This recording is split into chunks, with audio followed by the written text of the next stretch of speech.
Y ahora vamos a hacer una entrevista, como les adelantábamos en el bloque anterior, con Magdalena Furtado. Ella es representante de ONU Mujeres. Es un organismo que está trabajando muchísimo y hace mucho tiempo que está instalado en nuestro país para hablar justamente de la brecha que aún continúa, ¿no?, a nivel mundial y, por supuesto, en nuestro país, entre mujeres y hombres.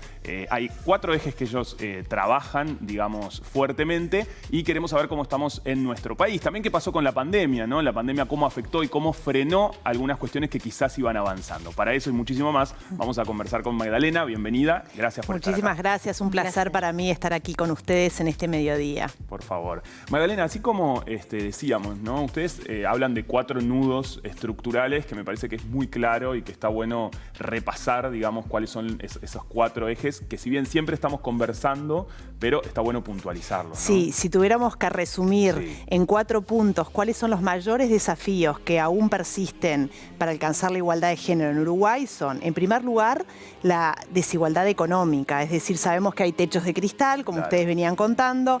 También hay menor participación de las mujeres en el mercado de trabajo, menor acceso a los bienes o a los créditos económicos.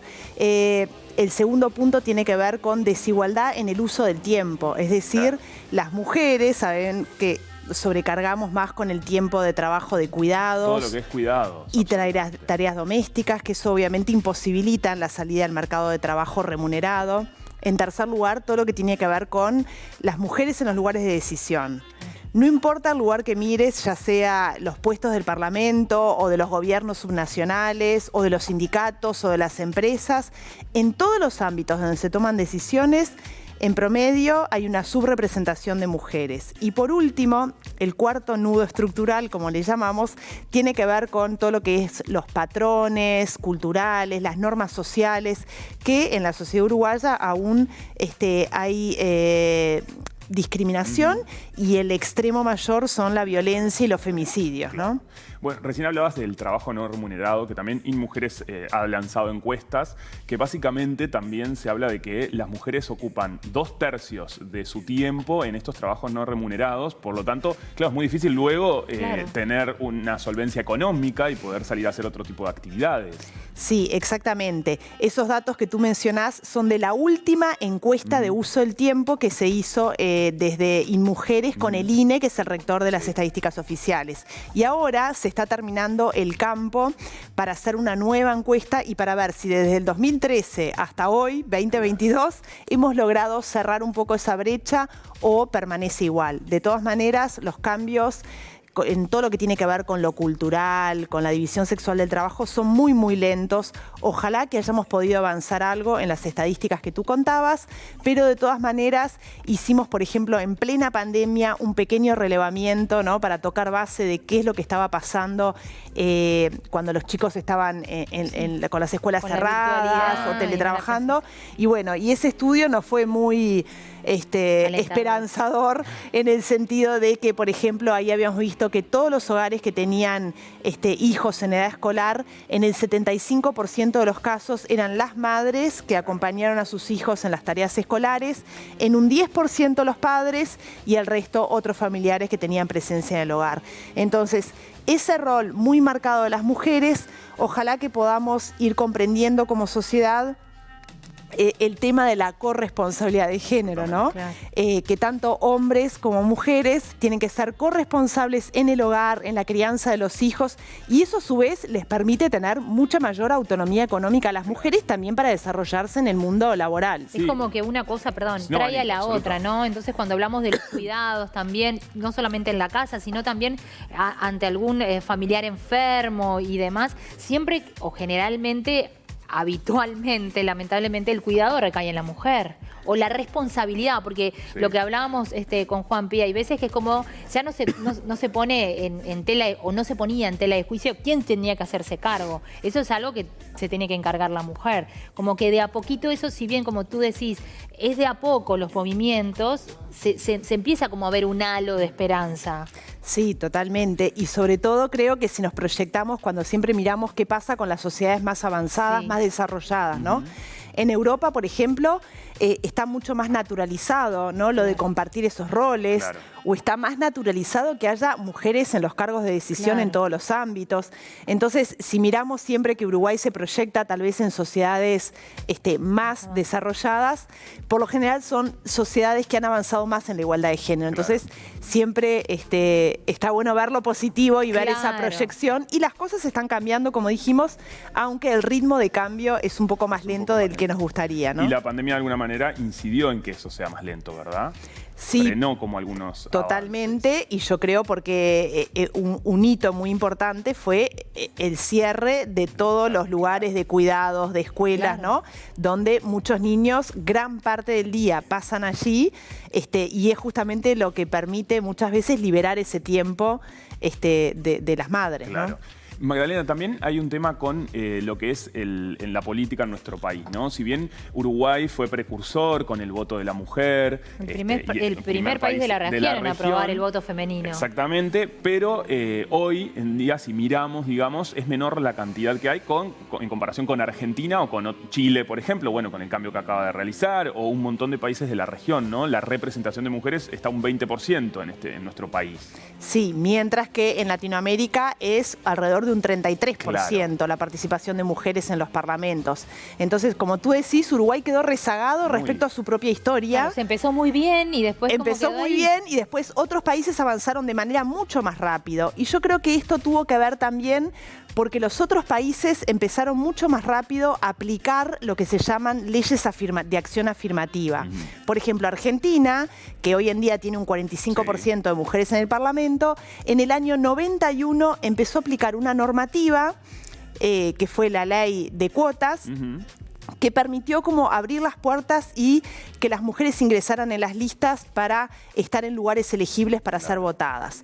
Uruguay siguió el mismo camino. El tema es que la primera vez que se aplica esa ley de cuotas en Uruguay es en el 2014. Recuerden que se votó en el 2009 por primera vez y además se votó diciendo, bueno, hay elecciones, lo vamos a votar, pero lo vamos a aplicar en las próximas elecciones. Y se terminó aplicando por primera vez en el 2014.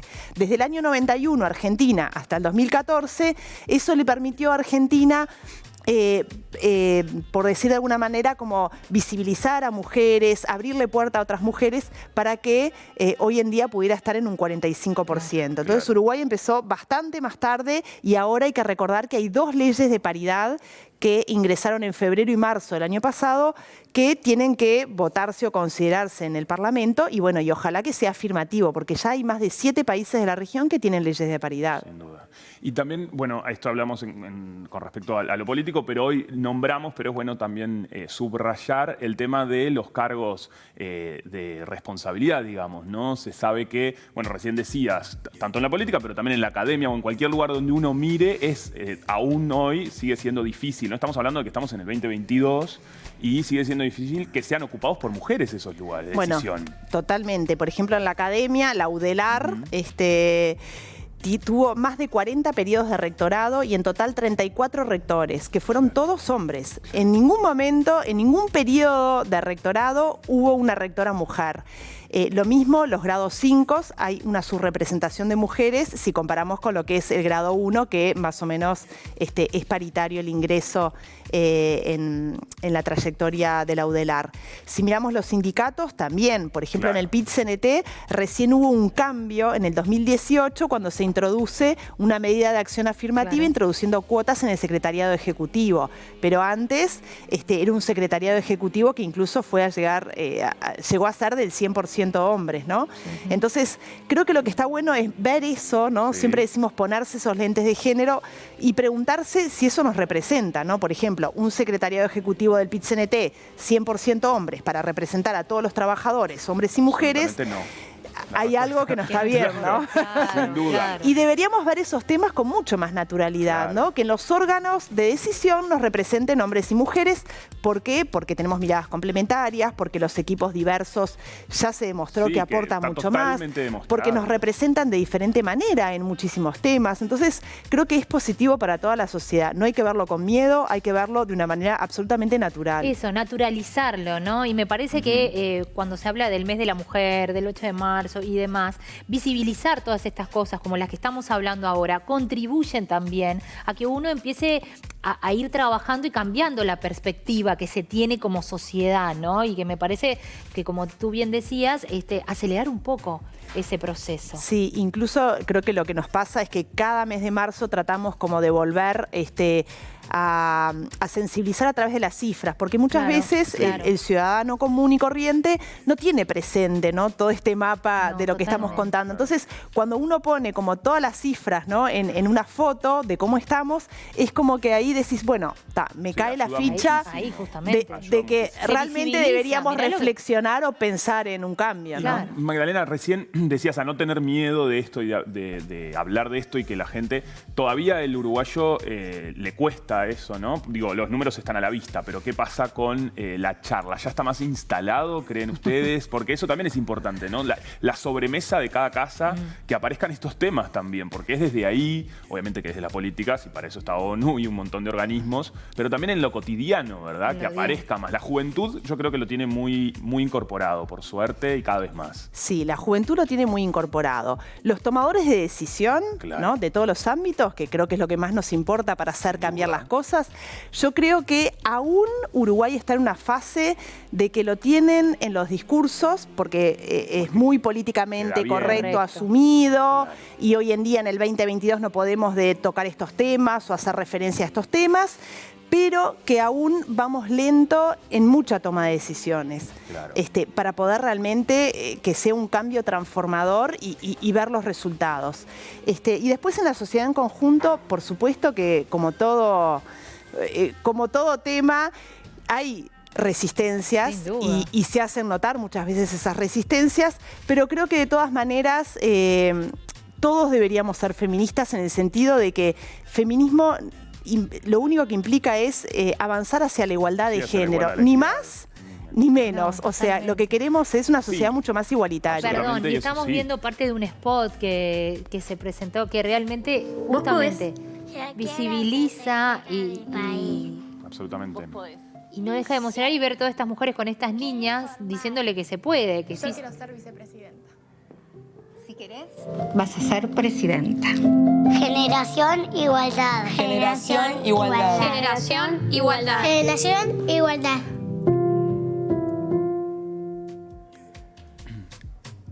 Generación Igualdad, ¿no, Magdalena? Es un spot sumamente esperanzador, ¿no? Y sobre todo el final, cuando le dice, quiero ser vicepresidenta, porque eso creo que tiene mucho que ver, que las niñas pueden proyectarse o visibilizarse cuando ven algo real, ¿no? Y Uruguay es la primera vez en la historia que tiene una vicepresidenta mujer, ¿no? Y bueno, y Beatriz Argimón le responde, presidenta, claro, como apuntar a más. Sin duda, qué importante eso, ¿no? El poder ver esos modelos que ayuden, claro, cuando son las niñas, poder ver y decir, bueno, yo puedo acceder a ese lugar. Pero es lo que hablamos cuando las científicas, con el tema de la pandemia, que también se hizo todo, que hay mujeres brillantes, y que justamente, ¿por qué uno lo tiene que asociar a lo masculino? Cierto tipo de carreras, ¿no? Y hay una anécdota que me acuerdo cuando Michelle Bachelet, cuando era presidenta de Chile, visitó Uruguay, y ella contó esta anécdota, que en su ronda de visitas de entre los países, estaba en uno de los países nórdicos y estaba con muchos niños que la fueron a recibir, y bueno, y le preguntaba, ¿y tú qué querés ser cuando seas grande? ¿Y tú qué querés ser cuando seas grande? Y entonces un niño le respondió, suponte médico, y le dice, ¿y no querés ser presidente de tu país? Y le dijo, no, en mi país son solo mujeres las presidentas, porque en realidad desde que había nacido, quien había ocupado ese cargo había sido siempre mujer. Entonces el niño no tenía eso como proyección de su modelo de rol. Y eso lo cuenta Michelle Bachelet, porque creo que es sumamente simbólico, pero bueno, opuesto a lo que nos pasa. El disparador de este cuento, hace unos meses estaba con mi sobrina, que tiene 2 años, y vino con el disfraz que tenía la cosa con la crucecita acá. Entonces yo rápidamente le dije, ay, Marti, enfermera, y me dice, doctora. Me contestó mi sobrina con 2 años y me tapó la boca y tiene toda la razón del mundo. Yo asocié por el tema de la vestimenta que usa la enfermera o el enfermero y no tanto así los doctores, pero ella rápidamente, y eso está buenísimo. Pero eso habla también, exacto, de lo que decíamos de las nuevas generaciones. Me parece que inclusive, lo hemos hablado aquí por otros temas, ellos también nos vienen a enseñar a nosotros. Sí. Bueno, eso totalmente. Yo creo que de temas de medio ambiente, de temas de igualdad de género, ¿no? Al menos yo que tengo hijos, lo veo en carne propia, de que muchas veces son los hijos que te cuestionan quién hacen las tareas en casa, totalmente. ¿No? Un montón de cosas, pero desde ese cuestionar y medio de la ambiente casa, también. Medio ambiente, absolutamente. También el tema de género, por eso digo que acá no escapa eso que estamos hablando. Y como bien decía Juanpi, si bien a grandes niveles se tienen que tomar decisiones importantes, también desde esa sobremesa en casa, desde esa charla con nuestros hijos, sobrinos, que nos empiezan a hacernos replantear ciertos hechos, me parece que también nos enriquece como sociedad. Recién decías medio ambiente y también, bueno, mirando y visitando la página de ONU Mujeres, que lo pueden hacer, está buenísimo, hay un montón de información que está ahí presente, del gran trabajo que hacen. Estaba presente también el tema del cambio climático, cómo afecta también a las mujeres, ¿verdad? Directamente de esa manera. Sí, totalmente. Creo que el tema de cambio climático todavía tiene una deuda de la incorporación de las mujeres, incluso en todas las tomas de decisiones, ¿no? de todos estos acuerdos y convenios a nivel global, y también en lo territorial, ¿no? De cómo uno involucra en todas las políticas de adaptación y mitigación al cambio climático, ¿no? A emprendimientos liderados por mujeres, a las mujeres rurales, a las defensoras que hay en los territorios de los recursos naturales. También es una agenda que se cruza, ¿no? La de género y la de cambio climático, y de hecho el eslogan para este 8 de marzo fue Igualdad hoy para un mañana sostenible. Para un mañana sostenible.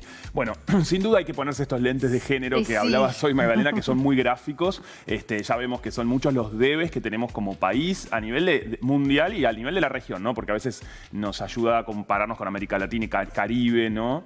Para ver cómo estamos, y son muchísimos los debes, así que hay que trabajar. Hay que seguirle echando agua al vaso, ni mirar el medio vaso vacío ni el medio vaso lleno, sino seguirle echando agua al vaso para que esta agenda realmente pueda consolidarse y seamos una sociedad que con naturalidad veamos que es mucho más igualitaria para los roles de las mujeres. Totalmente. Magdalena, ha sido un placer que nos acompañaras, de verdad. Muchas gracias a ustedes.